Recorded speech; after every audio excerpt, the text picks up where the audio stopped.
Okay hey all right and welcome to all in today's newspaper analysis. सबसे पहले delay होने का reason यही है कि उत्तराखंड में बहुत ज़्यादा हैवी रेन चल रही है, तो जो लाइट है वो बीच बीच में कट ऑफ होते रह रही है। चलिए बात करते हैं सबसे पहले न्यूज़पेपर एनालिसिस की। स्टार्ट करते हैं आज का न्यूज़पेपर एनालिसिस। हर एक न्यूज़ को हम नोट्स के बेसिस पे आपको डेली के बेसिस पे शो करते थे। ये डिवाइस भी मेरा नहीं है क्योंकि यहाँ पर सभी जो कल रात से ही लाइट कट ऑफ है, तो ये एक बेसिक रीज़न है। सबसे पहले हम बताते हैं आज के नोट्स।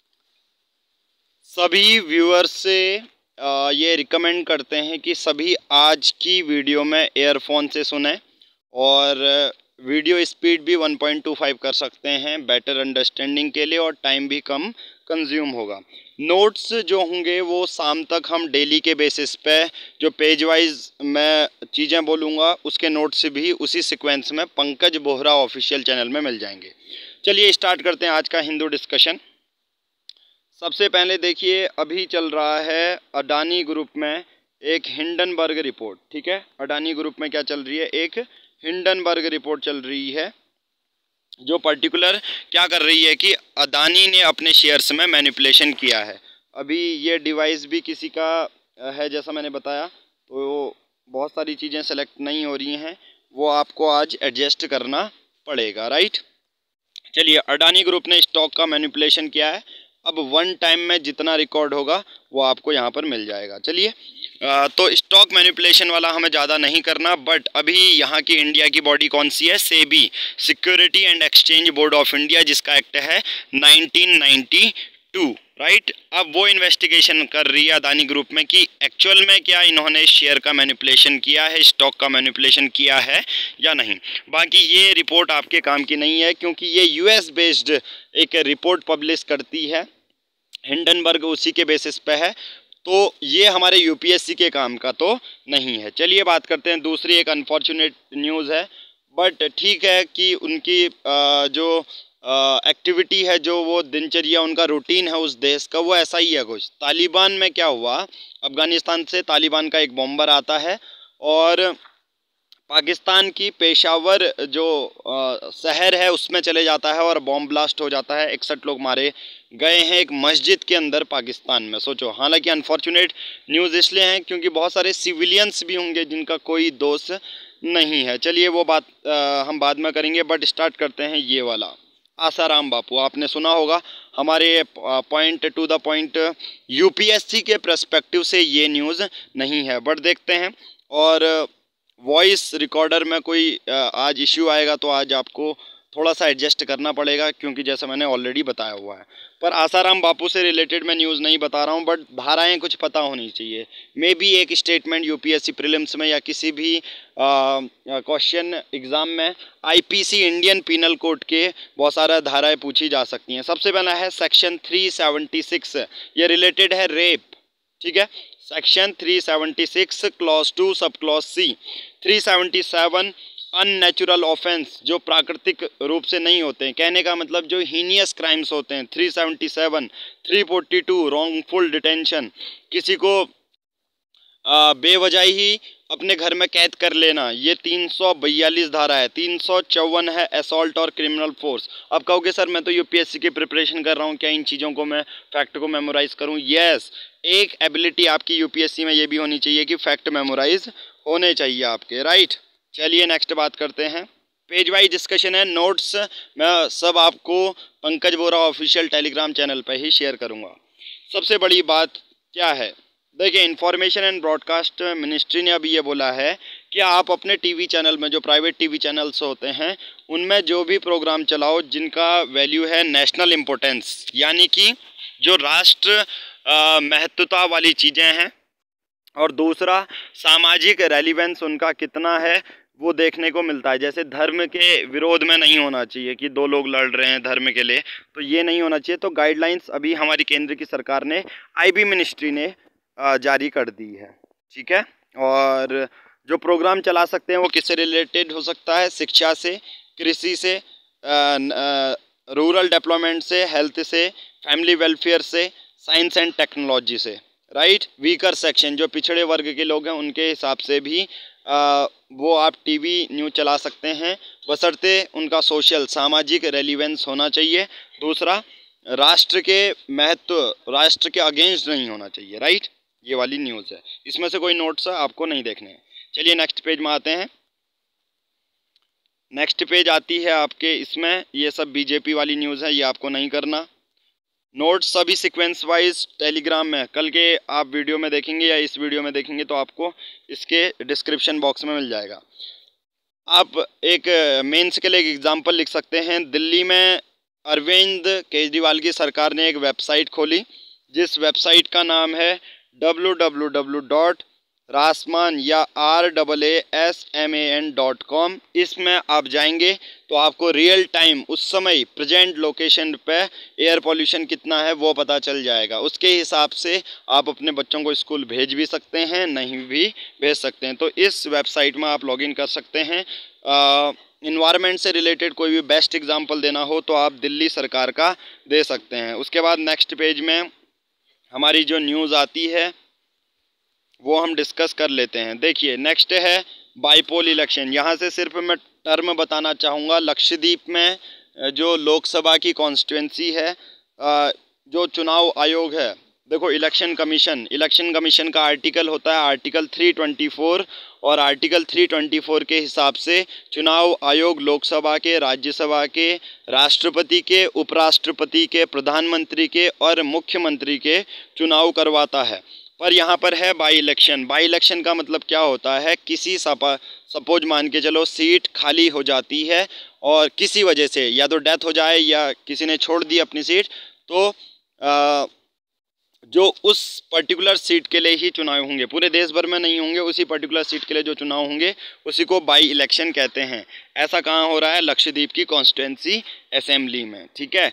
चलिए नेक्स्ट न्यूज़ हम करेंगे NFSA, national food security act. इसका मैं आपको नोट्स दूंगा। ये क्या होता है, नेशनल फूड सिक्योरिटी एक्ट होता है जो आपके घरों में सस्ते गल्ले की राशन की दुकानों में से जो BPL कार्ड होते हैं उनको चावल, कुछ गेहूं, कुछ चीनी सरकार मुहैया करवाती है।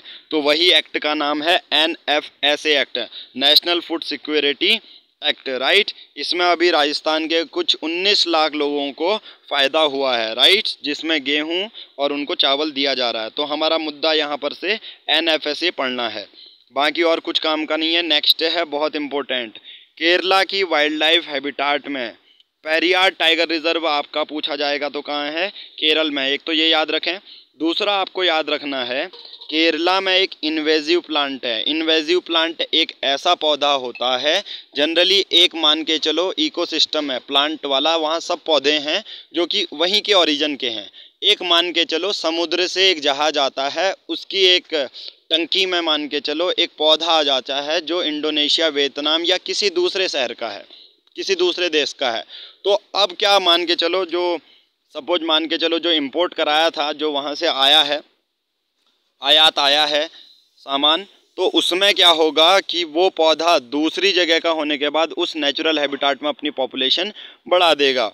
उसी को कहते हैं आपका इन्वेजिव प्लांट। तो केरला की वाइल्ड लाइफ हैबिटाट में ये चीज़ें हो रही हैं। तो अब केरला की जो फॉरेस्ट रिसर्च इंस्टीट्यूट है वो सेना स्पेक्टिबिलिस, तो अभी अगर आपसे कोई पूछे कि आप ये बताओ इन्वेजिव प्लांट का नाम, उसका नाम क्या है, सेना स्पेक्टिबिलिस। ये एक एक्जॉटिक इन्वेजिव प्लांट है जो कि राज्य वाइल्ड लाइफ हैबिटाट में क्या कर रहा है, थ्रेट पोज कर रहा है, राइट। तो ये है इन्वेजिव स्पीसीज़। तो इसके बारे में भी मैं आपको क्या दूंगा, एक छोटी सी नोट्स उसी टेलीग्राम चैनल में सेंड कर दी जाएगी, ठीक है। जैसा मैंने आज आपको बताया है, ये वन टाइम वाला रिकॉर्ड आपका चल रहा है। नेक्स्ट आप क्या जाते हैं एडिटोरियल पेज में। आपके एडिटोरियल पेज में इंडस वाटर ट्रीटी, देखो पाकिस्तान और इंडिया के बीच में 1960 में वर्ल्ड बैंक की मध्यस्थता बीच में रह के उनकी हेल्प से ये ट्रीटी हुई। इसके अनुसार जो इंडस की नदियां हैं, जो ईस्टर्न पूर्वी नदियां हैं वो भारत के लिए होंगी, जो पश्चिमी नदियां हैं वो पाकिस्तान की होंगी, ठीक है। रावी है, ब्यास है, सतलज है, वो इंडिया के कब्जे में होंगी, वो उस पर डैम बनाए कुछ भी बना सकती हैं। दूसरा इंडस है, चेनाब है, झेलम है, वो पाकिस्तान के कब्जे में है, उसमें पाकिस्तान कर सकता है, भारत नहीं कर सकता। बट IWT में एक प्रोविज़न ये रहा इंडस वाटर ट्रीटी में कि जो रन ऑफ द रिवर है, मतलब ऐसी जो नदियां बह रही हैं उसके ऊपर जो डैम बनाया जा सकता है, ठीक है। तो ऐसे ही अभी इशू चल रहा है हमारी दो पावर प्रोजेक्ट में। सबसे पहला है किशनगंगा हाइड्रो इलेक्ट्रिक प्रोजेक्ट जो कि झेलम नदी में है। ये चीज़ आपसे पूछी जा सकती है। 330 मेगावाट है। ये कंट्रोवर्सी क्यों इतनी चल रही है? ये कंट्रोवर्सी इसलिए चल रही है क्योंकि ये कश्मीर वाले रीजन में है दोनों ही प्रोजेक्ट, और पाकिस्तान ऑक्यूपाइड कश्मीर में है। दूसरा प्रोजेक्ट है आपका रेटल हाइड्रो प्रोजेक्ट जो कि कौन सी नदी में है? चेनाब नदी में है, और ये बड़ा प्रोजेक्ट है। सबसे पहला वाला जो प्रोजेक्ट है किशनगंगा हाइड्रो प्रोजेक्ट, पहली बार पाकिस्तान ने ये आवाज़ उठाई कि यार इसकी जो हाइट है वो तो आपने बहुत बड़ी कर दी है, ठीक है, बहुत बड़ी कर दी है, हाइट छोटी करनी पड़ेगी, राइट।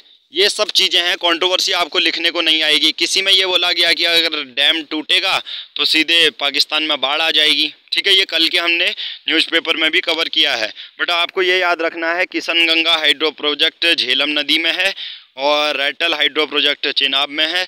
दोनों ही प्रोजेक्ट कश्मीर वाले रीजन में है, यानी कि इंडिया के पार्ट में है। सबसे पहले पाकिस्तान जाता है हेग वाले कोर्ट में, फिर वहाँ बात नहीं बनती, वर्ल्ड बैंक जाता है, वर्ल्ड बैंक में बात नहीं बनती, इंडिया के फेवर में डिसीजन आ जाता है। तो इंडस वाटर ट्रीटी कब आई थी? 1960 में, ठीक है। इसके भी नोट्स आपको उसी में मिल जाएंगे। जैसा मैंने आपको बार बार बता रहा हूँ कि ये डिवाइस भी मेरा नहीं है, आप लोगों के लिए मैं ये डिवाइस में अभी दूसरे डिवाइस में मैंने न्यूज़पेपर पढ़ा, हाईलाइट किया, उससे दूसरे डिवाइस में भेजा, और तीसरे डिवाइस में ये अभी चल रहा है, ठीक है। चलिए बात करते हैं फूड एंड एग्रीकल्चर ऑर्गेनाइजेशन। ये यूनाइटेड नेशन की एक बॉडी है। इसने 2023 वाला जो वर्ष है उसको इंटरनेशनल ईयर ऑफ मिलेट्स घोषित कर दिया है। जो दालें होती हैं उसको अंतर्राष्ट्रीय वर्ष ही घोषित कर दिया है 2023 वाले को। ये पूछा जा सकता है। अब इसमें उन दालों की बात होगी जिनमें बहुत ज़्यादा प्रोटीन है, डाइट्री फाइबर्स हैं, और छोटे छोटे माइक्रो न्यूट्रिएंट्स हैं, और एंटीऑक्सीडेंट भी इसमें होंगे, ठीक है। इंडिया में कोली हिल्स तमिलनाडु में बहुत सारी मिलेट्स की खेती भी की जा रही है, प्रोडक्शन को भी प्रमोट किया जा रहा है। कुछ फैक्ट आप लोगों को बता देता हूँ। टोटल प्रोडक्शन जो न्यूट्री सीरियल्स का होगा वो 47.7 मिलियन टन्स होगा। मैं आप लोगों को जो PDF नोट्स हैं, हिंदू के जो हाईलाइटेड नोट्स हैं वो भी सेंड करूंगा स्क्रीनशॉट के साथ, ठीक है, आप उसको भी देख सकते हैं। Indian council of agriculture research, इसने ये कहा कि मिड 1980s में 40 मिलियन हेक्टर, और बाद में वो कितना हो गया? सिर्फ 24 मिलियन हेक्टर किसमें? 2017-18 में, ठीक है। न्यूट्री सीरियल्स मतलब ऐसी दालें 1980 में 41 मिलियन हेक्टर में उगाई जाती थी। सोचो वो कितनी ज़्यादा कम हो गई हैं, राइट। तो ये भी एक बड़ा इशू है। आप सब लोगों से क्वेश्चन है ICAR Indian council of agriculture research का जो है हेडक्वार्टर कहाँ होगा, ठीक है। चलिए नेक्स्ट बात करते हैं। ये भारत जोड़ो यात्रा से है, आपके काम का नहीं है। नेक्स्ट बात करते हैं पद्मा अवार्ड। पद्मा अवार्ड भारत सरकार ने 1955 में साइंस एंड इंजीनियरिंग के लिए भी शुरू किया था, राइट, एरोनॉटिक्स बहुत सारे डिपार्टमेंट में। और पद्मा अवार्ड देने से क्या होता है, आपको एक नाम याद रखना है। चिरुवन्यल के Raman was awarded the Padma Shri for having conserved more than 50 rice varieties. 50 से ज़्यादा अधिक प्रजाति के जो चावल के पौधे की प्रजाति है उनको संरक्षित उन्होंने किया, और चिरुवन्यल के रमन जी को इसके लिए पद्मश्री भी मिला। बहुत बड़ी बात है। अब मैं क्रिमिनल थोड़ा सा लीगल वे में आता हूँ। GS पेपर 2 गवर्नेंस के बेसिस पे अभी हमारी कोर्ट कैसा काम कर रही है। 2022 की एक रिपोर्ट है जिसे एनुअल स्टैटिस्टिक्स रिपोर्ट 2022 हम कहेंगे। इसके हिसाब से जो ट्रायल कोर्ट हैं, विभिन्न जो हाई कोर्ट हैं, उन लोगों ने पिछले जो अभी 20 साल हुए हैं उसमें सबसे ज़्यादा मौत की सज़ा सुनाई है, मृत्युदंड को दिया है, राइट। और ये प्रोजेक्ट 39A ने रिपोर्ट पब्लिश की है। ये एक तरह से कुछ नहीं है, एक एनुअल स्टैटिक्स रिपोर्ट होती है, उसके अंदर बहुत सारे चैप्टर होंगे। उसमें प्रोजेक्ट 39A वाला जो चैप्टर होगा उसमें ये रिपोर्ट आई है। सबसे ज़्यादा बात की जाती है गुजरात हाई कोर्ट। अभी गुजरात हाई कोर्ट ने 51 लोगों को मृत्युदंड की सज़ा सुनाई है। साथ ही साथ अगर मैं बात करूं इसके पीछे का रीज़न क्या है कि क्यों इतने ज़्यादा मृत्युदंड की सज़ा सुनाई गई हैं, इसके पीछे का रीज़न है अहमदाबाद 2008 में जो सीरियल बम ब्लास्ट हुए थे, जिसके बेसिस पे 56 लोग मारे गए और 200 लोग घायल हो गए। यही एक रीज़न है इस चीज़ का। ठीक है, नेक्स्ट बात करते हैं, बहुत बड़ी बड़ी जो कंपनीज़ हैं वो कितना ले ऑफ कर रही हैं, कितने अपने एम्प्लॉय को हटा रही हैं। अभी न्यूयॉर्क बेस्ड हेडक्वार्टर IBM, जो आपको पता भी होगा, इंटरनेशनल बिजनेस मशीन्स कॉरपोरेशन, अभी उन्होंने लार्ज स्केल पर 2022 में अपने एम्प्लॉय को हटाया, करीबन 4000 एम्प्लॉय को हटाया। अभी दूसरी Alphabet company, Amazon, Meta, Microsoft, इन लोगों ने भी अनाउंस किया है। बिल गेट्स फाउंडेशन, फेसबुक में भी बहुत सारे एम्प्लॉय को हटाया गया है, 87,000 एम्प्लॉय को। सोचो, तो ये ले ऑफ अभी चल रहा है, ये कोविड का भी इसके पीछे रीज़न बताया गया है। दूसरा सबसे बड़ा रीज़न है, अगर अमेरिका में कोई यहाँ का बंदा जाता है तो उसको H1B वीज़ा लेना पड़ता है। तो ये क्या होता है, एम्प्लॉय जैसे कोई यहाँ से काम करने USA जाएगा तो उसको H1B वीज़ा लेना पड़ेगा। तो जो बिडेन और डोनाल्ड ट्रंप के टाइम पे बहुत ज़्यादा इशू हो रहा था H1B वीज़ा का, एक तो ये भी कारण है जो बड़ी बड़ी अमेरिका में कंपनी है। तो H1B वीज़ा और L1 वीज़ा के आपको नोट्स मिल जाएंगे। सबसे बड़ी बात, नेक्स्ट ये पॉइंट भी आप यूज़ कर सकते हैं कि भारत में 1% ऐसे लोग हैं जो 40% से ज़्यादा पूरे इंडिया की वेल्थ ओन करते हैं। सोचो, सिर्फ 100 लोग मान के चलो पूरे ओन करते हैं। और सबसे बड़ा एक ऑब्स्ट्रक्चरल चैलेंज क्या है कि लोग अपनी इनकम जो है अंडर रिपोर्ट हो रही है, पता नहीं चल रहा है। ये एक सबसे बड़ा चैलेंज बना हुआ है। ठीक है, तो ये भी आपको मैं स्क्रीनशॉट दे दूंगा। राइट, गोरखनाथ टेम्पल में मैं सिर्फ यहाँ पर सेक्शन बताना चाहूँगा। सेक्शन 121 क्या है, ये धारा ये कहती है कि सरकार के विरोध में कोई भी आक्रमण आप करोगे तो ये धारा आप पे लगाई जाएगी।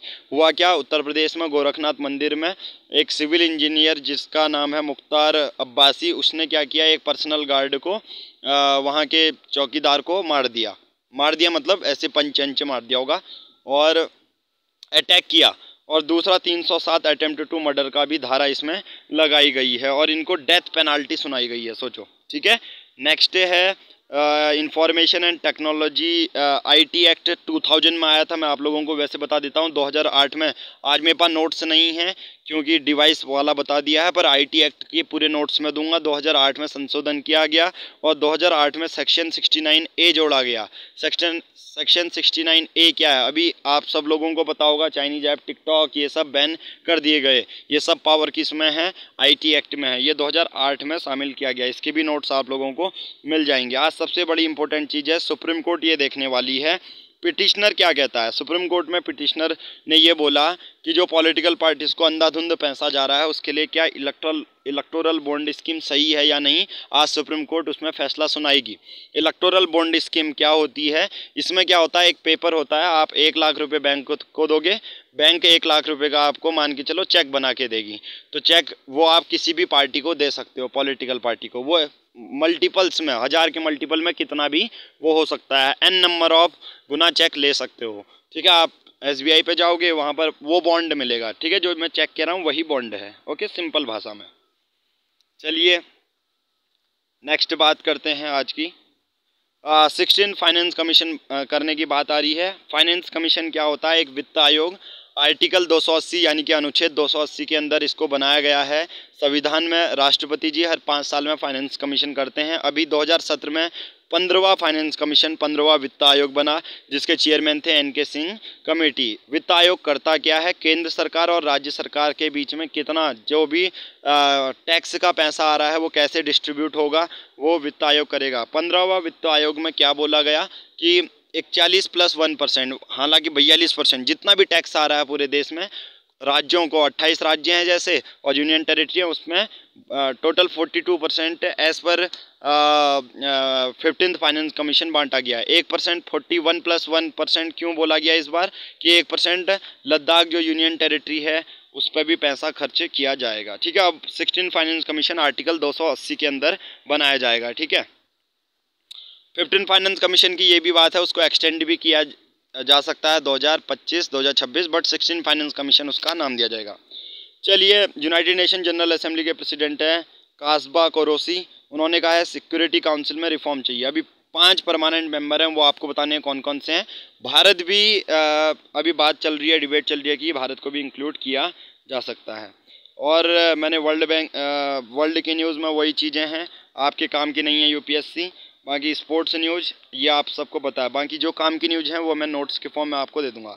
आज की इस वीडियो में हम इतना ही करेंगे। Thank you, have a nice day.